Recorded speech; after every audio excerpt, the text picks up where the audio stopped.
یہ ہے کہ محترم اسلام میں فرقہ بندی کی گنجائش کہاں تک ہے؟ کس کی؟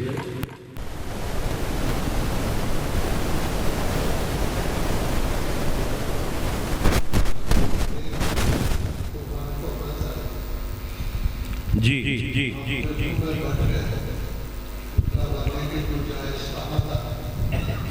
فرقہ بندی کی میں تو سمجھتا ہوں کہ ساری گنجائش ایک فرقہ پرستی ہے اور ایک فرقہ بندی ہے۔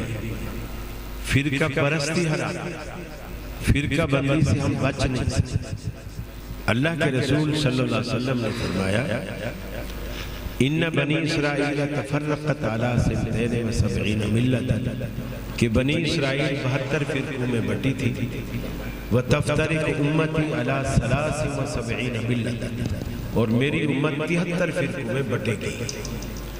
آپ نے 73 فرقوں کی نشاندہی کرنے کے بعد فرمایا کلہم فی النار، سارے دوزخ میں جائیں گے، سارے دوزخ میں جائیں گے الا ملت واحد، ان 73 میں سے جو فرقے ہیں وہ ایک بھی فرقہ ہوگا، ان 73 میں سے ایک کو مستثنا کیا کہ ان 73 میں سے ایک دوزخ میں نہیں جائے گا، باقی سارے دوزخ میں جائیں گے۔ قال من یا رسول اللہ، صحابہ نے عرض کی اللہ کے رسول وہ کون سا خوش نصیب فرقہ ہے جو 73 میں سے ایک جنت میں جائے گا؟ آپ نے فرمایا ما انا علیہ واصحابی، جس جماعت، جس گروہ، جس پارٹی، جس فرقے کے پاس میرا طریقہ اور میرے صحابہ کا طریقہ ہوگا وہ جنت میں جائے گی، باقی سارے دوزخ میں جائیں گے، سارے دوزخ۔ گویا جنتی کو بھی آپ نے فرقہ ہی کہا، تو فرقے سے تو آپ جان نہیں چھڑا سکتے، یہ ایک الگ بات ہے۔ یہ فرقہ اہل حق کا ہے، یہ فرقہ اہل باطل کا ہے، یہ تقسیم آپ کر سکتے ہیں۔ حتیٰ کہ آخرت میں بھی اللہ نے فرقوں کی تقسیم کی، فریق فی الجنہ و فریق فی السعیر، ایک فرقہ جنتی ہوگا، ایک فرقہ دوزخی۔ یہ الگ بات ہے کہ دنیا میں 72 73 جتنے بھی بنے، آخرت میں 2 بنے، آخرت میں 2 بنے گے۔ دوزخیوں کا جتنے بھی گروہ ہوگے وہ سب کا ایک فرقہ ہے، وہ دوزخ کے لیے، اور جنتیوں کی جتنی بھی قسمیں ہوں سب کا ایک ہی فرقہ ہے، وہ جنت۔ تو فرقوں سے تو آپ جان نہیں چھوڑ سکتے۔ یہ کوشش کریں گے حق والا فرقہ کون سا، اس کا جواب اللہ کے رسول نے خود دیا ہے، ما انا علیہ واصحابی۔ آج سے 1400 سال پیچھے آپ کو جانا پڑے گا کہ صحابی اور اللہ کے رسول کس دین پر، اس وقت کس امام کی فقہ چلتی تھی، کس امام کے پیروکار تھے، آپ کو ساری بات نکل کر سامنے آ جائے گی۔ صحابہ کا مشن مقصد کیا تھا، ان کے اختلاف ہوتے تو کیسے مٹتے، چھوٹی چھوٹی باتیں رسول پر، قرآن پر، حدیث پر پیش کرتے اور اپنے جھگڑے کا اختلاف ختم کرتے۔ تو آج بھی وہی طریقہ، فرقے سے نہ بچے، حق والا فرقہ تلاش کریں، حق والا فرقہ تلاش کریں، اور وہ فرقہ وہی ہے جو 1400 سال پرانے دین پر آج بھی قائم ہو۔ اور اس کا آسان طریقہ یہ ہے، آپ بخاری شریف اٹھائیں، کتاب الصلاۃ نکالیں، اس میں نماز کے ساری وضاحت آپ کر لیں، پڑھیں، آپ کا رکوع کیسے تھا، قیام کیسے تھا، رفع الیدین تھی نہیں تھی، اتحیات کیسے بیٹھتے تھے، آمین اونچی کہتے تھے نہیں کہتے تھے، فاتحہ امام کے پیچھے پڑھنی ہے نہیں پڑھنی ہے، پوری بخاری شریف آپ دیکھ لیجیے۔ اس کے بعد جو آپ کے علاقے میں دیپال پور میں مسجدیں ہیں، دیوبندی مسجد، بریلوی مسجد، شیعہ مسجد، اہل حدیث مسجد، ہر مسجد میں جا کر آپ وہ نماز جو آپ نے بخاری شریف میں دیکھی ہے وہ نماز جا کر ان کی مسجد میں دیکھیں، پھر آپ فیصلہ کریں کہ وہ نماز آپ کو کس مسجد میں مل رہی ہے، وہی جماعت حق والی ہے۔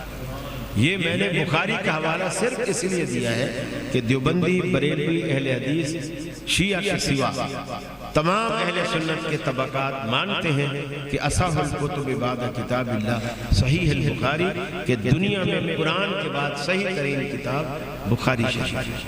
تو آپ کو ضعیف اور صحیح کے چکر سے بھی بچیں گے. اور یہ آپ کے لیے میں ایک آسان نسخہ دیا، آپ اس کو کر کے دیکھیں، انشاءاللہ آپ پر حق کھلے گا، واضح ہوگا. اور آپ اپنے اندر سوال پوچھنے کی عادت ڈالیں. جس دن آپ نے سوال پوچھنا شروع کر دیا نا، آپ کی آدھی تکلیف تو اسی دن دھڑام سے گر جائے. یہ سوال جو پوچھنے کی عادت ہے یہ صرف اہل حدیثوں کو ہے. احناف تو اس کی اجازت ہی نہیں دیتے، بلکہ کہتے تیری یہ مجال کہ تو حضرت جی سے سوال کرتا ہے. اب کوئی پوچھے سوال اس عالم سے نہیں کریں گے تو کیا جو اللہ سے کریں گے، کس سے سوال کریں؟ تو اس لیے آپ دین کو سیکھیں، سمجھیں. میں یہ بھی نہیں کہتا آپ اعلیٰ حضرت کا ترجمہ پڑھیں، اگر بریلوی ہیں اعلیٰ حضرت کا ترجمہ پڑھیں، آپ دیوبندی ہیں آپ شبیر احمد عثمانی کا ترجمہ پڑھیں، آپ اہل حدیث ہیں جوناگڑھی کا ترجمہ پڑھیں، کوئی بات نہیں. ترجمے میں کوئی مولوی ڈنڈی نہیں مارتا، ڈنڈی مارتے ہیں حاشیے میں، تفسیر میں. ترجمے میں ہوتا ہے یہ چیز ہری ہے، حاشیے میں آ کے وہ سرخ ہو جاتی ہے. تو آپ صرف ترجمے پہ اکتفا کریں، انشاءاللہ اللہ تعالیٰ آپ کے دل کے بند دروازے، بند وال سارے کھول دیں گے. جی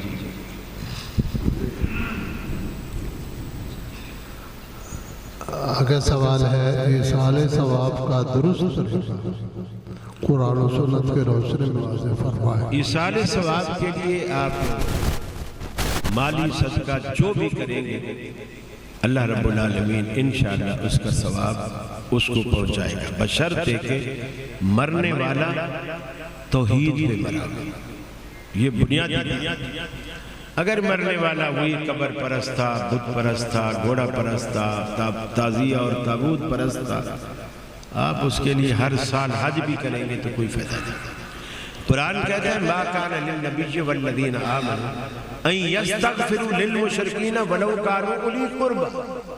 کسی نبی کو بھی اجازت نہیں، کسی مومن کو بھی اجازت نہیں کہ کسی مشرک کے لیے بخشش کی دعا بھی کرے، یہ اجازت نہیں. ولو کانوا اولی قربی، اگرچہ وہ اس کا کتنا ہی قریبی کیوں نہیں، چاہے یعنی باپ ہو، چچا ہو، ماموں ہو، تایا ہو، بیٹا ہو، کچھ بھی ہو. مشرک مرنے کے بعد آپ اس کے لیے دعا بھی نہیں کر سکتے. ہاں زندگی میں آپ اس کی ہدایت کی دعا کر سکتے ہیں کہ یا اللہ اسے ہدایت، یا اللہ اسے ہدایت. جی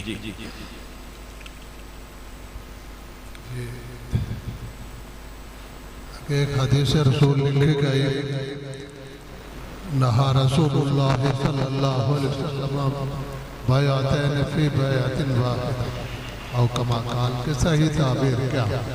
جزاکم اللہ. یہ اس کا مطلب یہ ہے کہ اللہ کے رسول صلی اللہ علیہ وسلم نے ایک ہی چیز میں دو طرح کے سودے کرنے سے منع. چیز ایک ہو جیسے یہ ہے، اب اس کو میں بیچ رہا ہوں، میں دکاندار، آپ گاہک ہیں، میں نے کہا یہ 50 روپے کا ڈبہ ہے، آپ نے کہا ٹھیک ہے لیکن پیسے میں ایک ہفتے بعد دوں گا. تو اب میں کہتا ہوں کہ اگر ایک ہفتے بعد دے گا تو پھر یہ 50 کا نہیں، پھر یہ 70 روپے کا. اب یہ جو میں نے 20 روپے بڑھائے ہیں، یہ کس چیز کے بڑھائے ہیں؟ وہ بیچ میں جو مدت آئی ہے ایک ہفتہ، اور دنیا ساری جانتی ہے سود اسی کو کہتے ہیں جو مدت کا عوض ہے، جو مدت کا عوض ہے.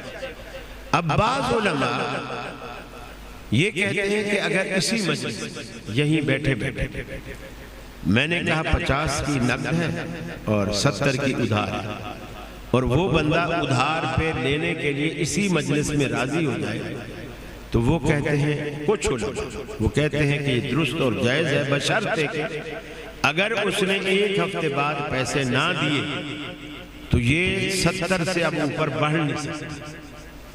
یعنی اگر ایک ہفتے بعد اس نے پیسے نہ دیے، مزید ایک ہفتہ لگا دیا، تو پھر یہ اس پہ مزید 20 روپے یا 10 روپے نہیں بڑھا سکتا. کیوں کہ جی یہ مدت کا عوض ہے حرام. اب میں یہ جو دوسری مدت ہے اس کی مدت کا عوض تو حرام ہے، پہلی مدت کا عوض حرام کیوں نہیں؟ جب مدت کا عوض حرام ہے تو دوسری کا حرام ہے، تو پہلی والی کا حرام کیوں نہیں؟ اس کے حلال ہونے کی کیا دلیل ہے؟ آپ کے گجرانوالہ کے مولانا عبد المنان نور پوری رحمہ اللہ نے مقالات نور پوری میں بڑی وضاحت کے ساتھ اس پر بحث کی، اور انہوں نے صراحتاً کہا ہے کہ یہ سود ہے۔ ایک اور روایت میں آتا ہے من باع بیعتین فلہ او قصہما او الربا، جو شخص کسی بھی چیز میں دو سودے رکھتا ہے اس میں جو کم قیمت والا سودا ہے وہ حلال ہے اور زیادہ والا سود ہے۔ اب جو کم قیمت والا سودا ہے وہ نقد والا ہوتا ہے یا ادھار والا ہوتا ہے؟ نقد۔ اس کو اللہ کے رسول نے کہا اس کے لیے جائز ہے، اور جو زیادہ والا ہے فرمایا اب الربا، وہ پھر سود ہے۔ تو واضح احکام ہے۔ میں نہیں سمجھتا کہ اب اس میں ایک اشکال یہ ہوتا ہے کہ جی پھر ہمیں کیا فائدہ، ہم کسی کو ادھار پہ چیزیں دیتے رہے۔ پہلی بات یہ ہے شریعت آپ کو پابند نہیں کرتی کہ آپ ادھار پہ دیں، یہ بات اپنے ذہن میں، شریعت آپ کو نہیں پابند کرتی کہ آپ ادھار پہ دیں۔ صحابہ کرام کے زمانے میں یہ بھی ہوتا تھا کہ نقد دیا اور نقد سودا ہو گیا، اور یہ بھی ہوتا تھا کہ گاہک نے کہا میرے پاس پیسہ نہیں ہے، وہ اس کو چیز دے دیتے تھے، پیسے ادھار کر دیتے تھے، لیکن قیمت نہیں بتاتے، قیمت نہیں بتاتے۔ یہ تو کبھی صحابہ کرام کے دور میں طریقہ رہا ہی نہیں کہ ایک بندہ دکان کھول کے بیٹھ جائے کہ میں صرف ادھار بیچوں گا، نقد نہیں بیچوں گا، اور ادھار بھی نقد کی قیمت سے 20 روپے بڑھا کر بیچوں گا۔ یہ صحابہ کے ادوار میں یہ طریقہ نہیں، بالکل بھی نہیں۔ اسے اختیار ہے۔ اب آپ کہہ رہے ہیں کہ مجھے کیا فائدہ، اب نہ بیچیں ادھار، اب نقد بیچیں، آپ کو فائدہ ہی فائدہ ہے، آپ کیوں ادھار بیچیں؟ دوسری بات، ہم اصل میں بنیوں والی سوچ رکھتے ہیں، جو ہندو بنیت ہے نا، ہماری سوچ کچھ ویسی ہے۔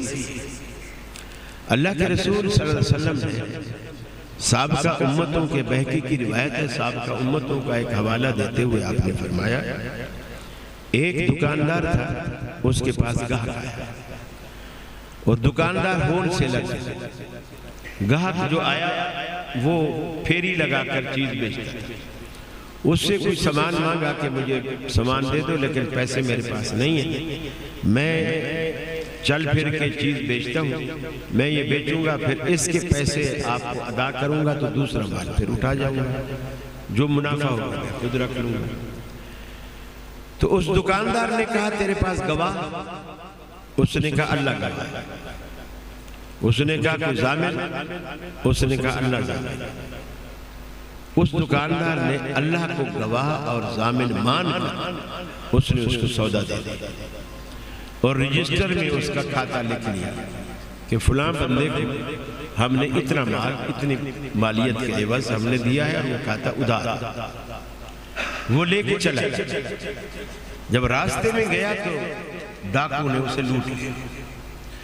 وہ روتا پیٹتا واپس دکاندار کے پاس آیا، کہا بھی آپ کو شاید یقین نہ آئے، میں سچ کہتا ہوں، میں لٹ گیا ہوں، آپ مجھے دوبارہ مال دے دیں، میں انشاءاللہ تیرا پہلا قرضہ بھی اتاروں گا اور دوسرا بھی اتاروں گا۔ اس نے کہا کہ میں پہلے والا قرضہ تمہیں معاف کر دیتا ہوں۔ دکاندار ہول سیلر نے اس نے کہا معاف تو کر دیتا ہے لیکن رجسٹر میں تو میرا کھاتا لکھا ہوا ہے، تیرے بیٹے اگر اللہ نہ کرے تو فوت ہو جائے، تیرے بیٹے کھاتا دیکھیں گے اور میرے گھر پہنچ جائیں گے اور مانگنے کا تقاضا کریں گے۔ اس نے کہا میں اس کا بھی حساب کر دیتا ہوں۔ اس نے نوکر سے رجسٹر منگوایا اور اس کے کھاتے والا صفحہ اس نے اس میں سے پھاڑا اور ٹکڑے ٹکڑے کر کے پھینک دیا۔ نبی کریم صلی اللہ علیہ وسلم فرماتے ہیں جب وہ دکاندار مر کر اللہ کے پاس گیا، اللہ تعالیٰ نے اس دکاندار کے گناہوں والا رجسٹر منگوایا اور اس کے گناہوں کے جتنے صفحات اللہ نے اپنے ہاتھ سے پھاڑے اور ٹکڑے ٹکڑے کر کے اڑا دیا۔ فرمایا تو نے دنیا میں وہ کام کیا ہے جو میرا کام، رحم کرنا، ترس کھانا تو میرا کام، اور تو نے وہ کام کیا، اور اس نے جب اس کے کھاتے کو پھاڑ کے پھینکا ادھار کو، تاکہ کوئی تجھ سے تقاضا نہ کرے، اللہ نے اس کے گناہوں کو پھاڑ کے پھینکا۔ ہم کہتے ہیں ہمیں کیا ملے، چونکہ آخرت کے فائدے کو ہماری نظر میں کوئی فائدہ ہی نہیں، ہم بنیے ہیں، بنیوں والی سوچ رکھتے ہیں، 9 نقد نہ تیرا ادھار، بھی نقد میں 9 ملتے ہیں وہ بہتر، ادھار میں تیرا ہے بیکار۔ ادھار کل کس نے دیکھی جو آج آ رہا ہے، آپ سودا بھی لینے جاتے ہیں نا تو آج کل تو 54 8 آنے ختم ہو گئے، تو دکاندار بتا دیتے ہیں یہ 10.25 روپے کی چیز ہے، تو ہم کہتے تھے کہ یار اب سوائی تو چھوڑ دے اوپر 54، بولے نہیں 4 آنے پہلے دے، 10 روپے بعد، پہلے 4 آنے۔ اتنا گر چکی ہے دوسرے کی احساس بالکل نہیں، حالانکہ وہ وقت وہ دن آئے گا جب اللہ کہتا ہے یوم یفر المرء من اخیہ وامہ وابیہ وصاحبتہ، جس دن باپ بیٹے سے، ماں بیٹی سے، اولاد باپ سے، دوست دوست سے، ایک دوسرے سے جان چھڑا کر نفس و نفسی کا عالم، بنیے نہ بنیے مسلمان بنیے، ایک دوسروں پہ ترس کھائیے، مدد کیجیے، ویلفیئر کے کام کیجیے، دوسروں کے کام آئیے۔ یہ وہ چیزیں ہیں جو آج آپ کسی غریب کے چہرے پر مسکراہٹ لائیں گے، اللہ قیامت والے دن آپ کے چہرے پر مسکراہٹ لائے گا، اور وہ ایسے ہی مسکرائے گا آپ کو کہ جس سے آپ راضی ہیں۔ تو آپ یہ سودا یہ نہ سمجھے کہ آپ کو گھاٹے کا سودا کرتے ہیں، بہت اچھا سودا کرتے ہیں، لوگوں کو معاف کیا کریں، معاف کرنے کی عادت ڈالیں، لوگوں کے قرضے بھی معاف کریں، اگر کوئی نہیں دے سکتا اور جینین کیس ہے اور آپ سمجھ رہے ہیں کہ واقعی یار اس کی حالات ایسے ہیں تو آپ معاف کریں اسے، اور اس کا صلہ آپ کو اللہ رب العالمین روز آ کر اپنی معافی کی شکل میں دیں گے، اور یہ سودا مہنگا نہیں۔ جی گورنمنٹ ملازمین کا جی پی فنڈ اور اس پر منافع کا شرعاً حکم کیا ہے، اسی ساتھ ملتا جلتا تھوڑا سا فاصلے سمجھ لیں۔ گورنمنٹ ملازمین کا جی پی فنڈ اور اس پر منافع، اس کا شرعی حکم کیا ہے؟ میرا خیال ہے آپ اگر سرکاری ملازم ہیں تو میرے جواب سے آپ کو نقصان ہوگا۔ پہلی بات تو یہ ہے کہ جو کٹوتی ہر مہینے گورنمنٹ آپ کے مال سے کرتی ہے وہ کٹوتی تو آپ پر حلال ہے، وہ آپ پر حلال ہے، اور جو اس کو گورنمنٹ بڑھا کر پھر آپ کو دیتی ہے وہ جو بڑھوتری ہے وہ آپ کے بڑھاپے کا سود ہے، جو گورنمنٹ آپ کو دے رہی ہوتی ہے اس کو ڈبل کر کے جو دیتے ہیں، ہاں آپ اس پہ اپنی جو اصل رقم ہے وہ آپ لینے کے حقدار ہیں، وہ آپ لے سکتے ہیں، زیادہ کی آپ حقدار نہیں۔ البتہ اب دوسرا سوال ہوگا جو یا تو اس کے بعد ہوگا یا میری گفتگو کے بعد سوال پیدا ہوگا، وہ یہ ہے کہ پھر کیا ہم کو جی پی فنڈ کی زائد رقم ہم نہ لیں، چھوڑ دیں؟ اگر آپ چھوڑ دیتے ہیں تو بینک والے آپس میں بانٹ لیں گے، کھا جائیں گے، اگر آپ لیتے ہیں تو پھر آپ کیا کریں؟ اس سے نیک کام آپ کوئی نہیں کر سکتے، یہ میری ایک ذاتی رائے ہے، آپ اس سے اختلاف کر سکتے ہیں، دیگر علماء سے رائے معلوم کر سکتے ہیں، میری یہ ذاتی رائے ہے۔ اس حرام مال کو آپ لے لیں، لینے کے بعد اپنے پاس رکھیں اور اس میں کوئی پرچی لکھ کے رکھ دیں کہ یہ سود کا پیسہ ہے، حرام پیسہ، تاکہ اگر اس کے خرچ کرنے سے پہلے مر جائیں تو ہمارے وارث اسے ترکہ سمجھ کر آپس میں تقسیم نہ کریں۔ اب رکھیں کیوں؟ رکھیں اس لیے کہ جب کبھی دنیا میں آپ کا جائز کام کسی سرکاری ادارے میں پھنس جائے اور وہ رشوت لیے بغیر آپ کا کام نہ کرتا، تو بجائے اس کے کہ آپ اپنا حلال پیسہ رشوت میں دے کر حرام کریں، آپ وہی حرام پیسہ دے کر اپنا حلال بچائیں۔ یہ میری ایک ذاتی رائے ہے، باقی آپ کو پورا اختیار ہے کہ آپ اس سے کیا کریں۔ بینک سے گاڑی لے لینا، بینک سے گاڑی اگر تو آپ ڈیٹیل معلوم کرنا چاہتے ہیں، ویسے جتنے بھی یہ سوالات آتے ہیں، میری ایک کتاب ہے جانب حلال، 600 صفحے کی کتاب ہے، اس میں یہ آپ کے جتنے بھی یہ سوالات آ رہے ہیں، خاص کر جدید معاشی مسائل، وہ سارے اس کا مقدمہ بھی ڈاکٹر عبدالرشید اظہر رحمہ اللہ نے لکھا تھا، اور وہ کتاب آپ کو kitabussunnat.com سے مل سکتی ہے، آپ اس کو ڈاؤن لوڈ کر سکتے ہیں، اور اس میں میں نے پوری یہ ڈیٹیل، میں تو یہاں بار بار گھڑی کو دیکھ رہا ہوں، ٹائم دیکھتا ہوں، پوری ڈیٹیل میں اس میں لکھی ہے۔ جو آٹو اجارہ میں بھی جو آپ گاڑی قسطوں پہ لیتے ہیں بینک سے، اس میں ایک طریقہ درست اور جائز ہے، اور بینک ابھی تک اس طریقے پر نہیں ہے۔ وہ طریقہ درست اور جائز یہ ہے، بینک کمپنی سے گاڑی خریدے، اپنا کوئی شو روم اس کا ہو یا بھلے شو روم نہ ہو، بینک پہ لے آئے، گاڑی خریدے، 1 خریدے، 2 خریدے، 4 خریدے، جتنی خریدے، اس کو شو روم پہ لے آئے، اس میں اپنا منافع شامل، فرض کیا اس نے 4 لاکھ منافع ڈالا، 5 لاکھ منافع وہ اس میں شامل، پھر جو بھی گاہک آئے اس کو وہ پیسوں پہ دے، چاہے قسطوں میں دے چاہے نقد دے، اور اگر قسط میں دے تو قیمت نہ بڑھے، وہی جو منافع اس کا 4 اور 5 لاکھ اس میں ڈالا ہوا ہے وہی رہے، اور اس کو لیز پہ دے دے، یا لیز پہ نہیں دیتا نقد پہ دے دے، بھلے کمپنی سے کم قیمت پہ دے دے، لوگ اسے اٹھائیں گے۔ یہ بالکل بہترین اور جائز طریقہ ہے۔ اب بینک کیا کرتا ہے؟ بینک یہ کرتا ہے کہ آپ اس کے پاس جاتے ہیں اپلیکیشن لے کے، جی مجھے گاڑی چاہیے، وہ آپ سے کہتا ہے آپ مارکیٹ میں گاڑی پسند کریں، ہمارا وکیل بن کر، آپ اس کے وکیل بن کر، یعنی بظاہر خرید اپنے لیے ہوتے ہیں لیکن بظاہر بینک کے لیے آپ خرید رہے ہیں، چونکہ بینک نے آپ کو وکیل بنا دیا۔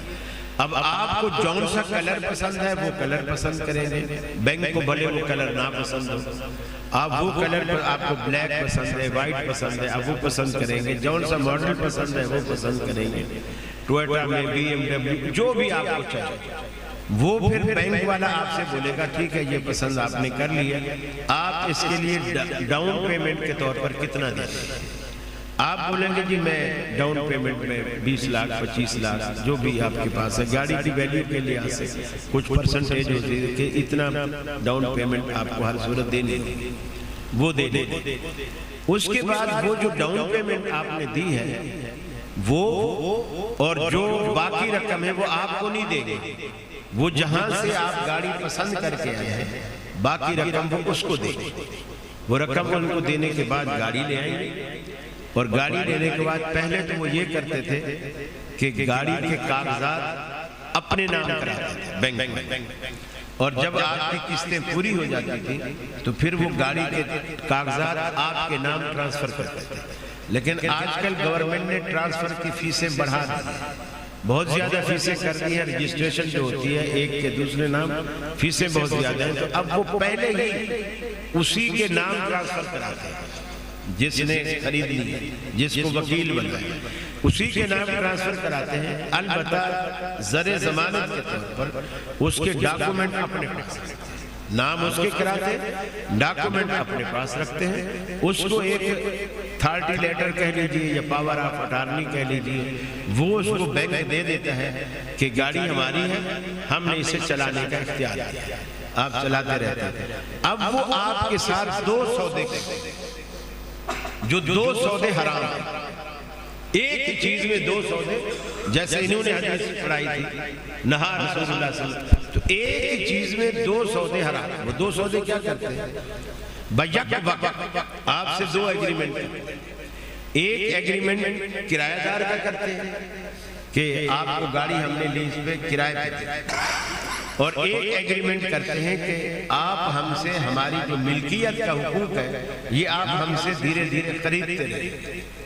وہ یہ کرتے ہیں کہ جی آپ نے دیے 25 لاکھ، ہم نے دیے فرض کیا 75 لاکھ، گاڑی آئی 1 کروڑ کی، اب وہ یہ دیکھیں گے کہ مارکیٹ کے اندر ایسی گاڑی اگر کرایہ پہ دی جائے تو اس کے منتھلی کرایہ کتنا ہوگا، وہ جب منتھلی کرایہ ان کو معلوم ہو جائے گا تو وہ کیا کریں گے کہ آپ سے کہیں گے جی منتھلی کرایہ اتنا بنتا ہے، ان کو فرض کیا کہ 1 لاکھ کے یونٹ پہ اس کرایہ کو تقسیم کریں، پھر وہ جو 1 کروڑ آیا ہے اس 1 لاکھ کے یونٹ کے حساب سے اس کے کتنے یونٹ بنتے ہیں، اس میں سے جو آپ نے 25 لاکھ دیے تھے وہ 25 یونٹ اس میں سے نکال دیں، یہ بینک کے نہیں ہے، یہ آپ کے، اس کا کوئی کرایہ نہیں، وہ باقی جو 75 لاکھ ہے اس پر وہ کرایہ لیں گے منتھلی مارکیٹ ویلیو کے لیے، آپ کا ہٹا دیں گے 75 لاکھ پر وہ کرایہ لیں گے۔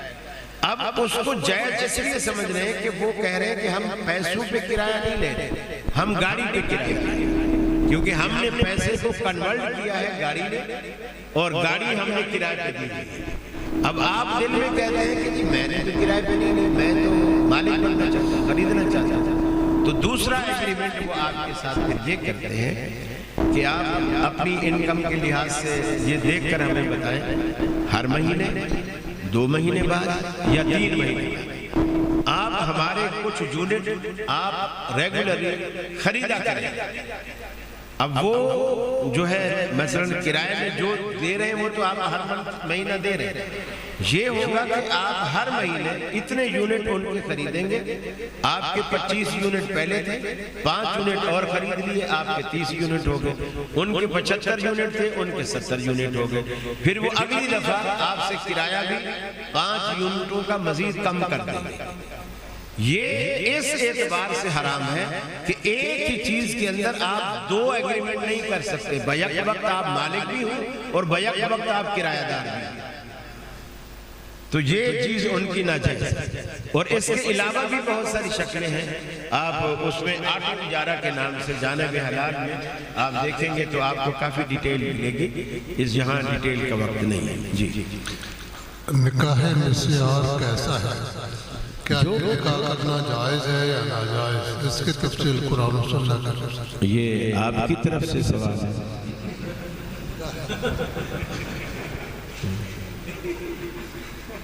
دیکھیے یہ سوال تو ان سے کریں جو نکاح مسیار کرتے ہیں، میں تو ویسے بھی بوڑھا آدمی ہوں، میں تو ویسے نکاح نہیں کرتا، مسیار کیا کرتا ہے۔ پہلی بات یہ ہے کہ یہ غالباً عربوں سے ایک چیز آئی ہے اور انہوں نے عربی شہزادوں کو سہولت دینے کے لیے چیز نکالی ہے۔ قرآن و سنت میں میرے نزدیک اس کی کوئی مثال نہیں، میں اسے جائز نہیں سمجھتا۔ وہ یعنی بظاہر ہے اس لفظ مسیار کے معنی آسانی کے معنی، یوسف آسانی، یعنی ایسا آسان نکاح۔ یہ سعودی شہزادے جب امریکہ، جاپان، لندن ادھر ادھر جاتے ہیں پڑھنے کے لیے جاتے ہیں تو ظاہر بات ہے جوان ہوتے ہیں، ان کو وہاں بھی چلو گناہوں سے بچے، ایک نکاح مسیار جہاں تک جب تک وہاں رہتے ہیں وہ نکاح رہتا ہے، جب آتے ہیں چھوڑ کے آیا جائے۔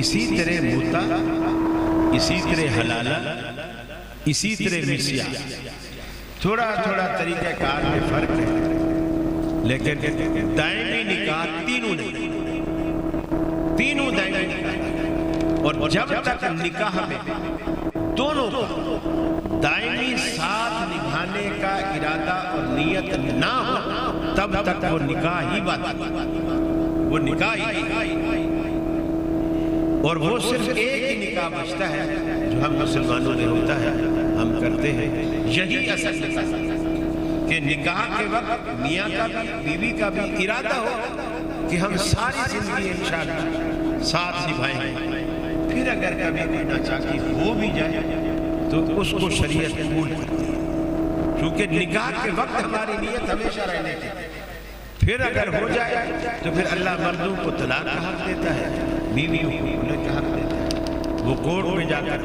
حق استعمال کر سکتی ہے، مرد گھر میں بھی اپنے طلاق کا حق استعمال کر سکتا ہے۔ نکاح مسیار کی میں نہیں سمجھتا کہ کسی حدیث سے، کسی قرآن کی آیت سے کوئی سہولت، کوئی جواز نکل گیا۔ حدیث شریف میں ہے کہ اللہ پاک بندے کا حساب لیتے ہوئے اسے چادر میں چھپا لیں گے اور سرگوشی کرتے ہوئے حساب لیں گے تاکہ لوگوں کو پتہ بھی نہ چلے، جبکہ قرآن مجید میں ہے کہ اکیلے اکیلے آئیں گے